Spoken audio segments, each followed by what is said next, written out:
কৃষ্ণ,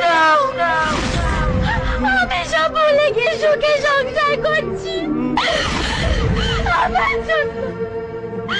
আমার জন্য আজকে তুমি পাগল হয়ে গেছো। ভগবান, দোষ করেছিলাম আমরা। কি দোষ করেছিলাম? কেন এত বড় শাস্তি দিলে?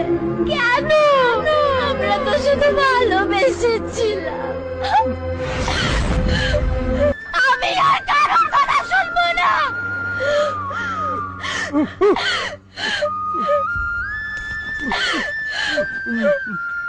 আমি শুধু তোমার কৃষ্ণ, আমি শুধু আমি তোমাকে আর একলা থাকতে দেবো না। তুমি চিনতে পারছো না আমি তোমার পল্লবী কৃষ্ণ। আমি তোমার